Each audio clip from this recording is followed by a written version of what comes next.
Hi, I'm R.G. Absher with the Overmountain Victory Trail Association. Ben Lane will be talking to you about 18th century woodworking. My name is Ben Lane. I am a volunteer here at the museum and the Robert Cleveland log cabin where we do some of the demonstrations and so forth and cooking. And I will be showing you guys today, guys and girls, about the woodworking of the 1750s, thereabout, and how they made things, everyday things, and someone in the family, usually the father, would be educated in the producing of wood for their everyday use, in the cooking of food, but mainly in the woodworking of things such as hammer handles, axe handles, and other things like that, even to the log cabins and the woodwork in the log cabin. They made everything out of stone, wood, or iron. That's the three items that they had to make something. And we'll be doing the woodworking session of it today. So this thing I'm sitting on here is called a shaving horse.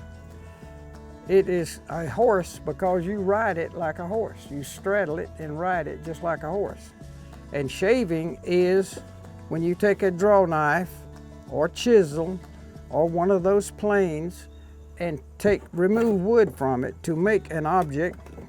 Knife handles, like I say, or hammer handles, all sorts of handles. And the actual shaving of the wood, making the object that you want or need, spoons and so forth. And so that's the general scenario, but most every farm had one of these sawhorses of some design or other. Different parts of the country had a different looking shaving horse. And this is a draw knife. There's three of those over there. But they call them a draw knife because it's a knife to begin with, but you draw it to you. You don't cut away from yourself like you do with a normal butcher knife or a pocket knife. This is a draw knife. You draw it to you. The basic idea is they had trees, and plenty of trees. One of the reasons they came to America is because we had trees.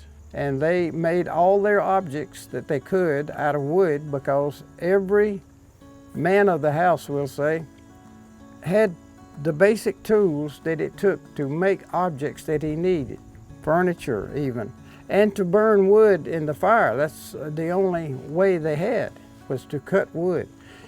So they would saw the tree down. If it was a good tree with good grain in it, he would save it for his tools, or for hammer handles, axe handles, hoe handles. He would save this really straight grain wood for that.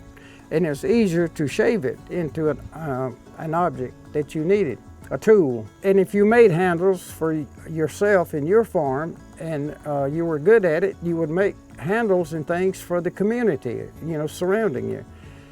And that's the way other folks did also, because the blacksmith business, somebody in the community did really good with everything, with something, so they could supply the surrounding community with whatever material they needed. They would take logs and cut them in different lengths for different length handles, of course shorter to burn in the fire, and split those out. They called it busting out, which means to split the wood, and you would split it in squares and then split it this way, and then you would wind up with squares, something you could bring to the shaving horse, a size that you could handle, and then you could actually make it on into a handle or some other smaller object. But that was the way that they got it. Cut the tree, section up the tree, and get it in a smaller piece of wood, which is more easier to handle on this to get it to the next step. And then they would shave it square or round or just whatever shape they would need.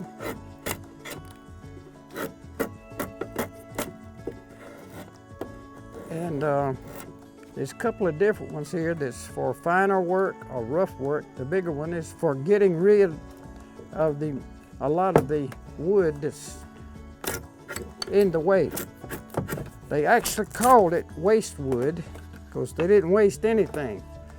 Even to these shavings of the wood that the draw knife actually makes, we save them to start fires in the forge. That's how we start our fires with, and fires in the fireplace as well. Save every chip, sweep it up, put it in a container of sorts, and build fires. So there's nothing, absolutely nothing wasted when you cut a tree down. So, this could also be the beginning of a gun stock, or pistol handle, or knife handle. Everything had a beginning, and it wasn't like you could go downtown and buy one. There was no town. You had to make whatever you had was totally authentically made, or by your neighbor. He may be a blacksmith next door, and he could make your iron part, and then you could make the handles and make a draw knife. These were homemade. So there was a lot of wood going on. Handles, the wagon wheels, the body of the wagon, which would be the bed where you hauled your corn or whatever you were hauling. And it was just the way of life in those times. And it was a good life, but people understood then and had a tremendous work ethic.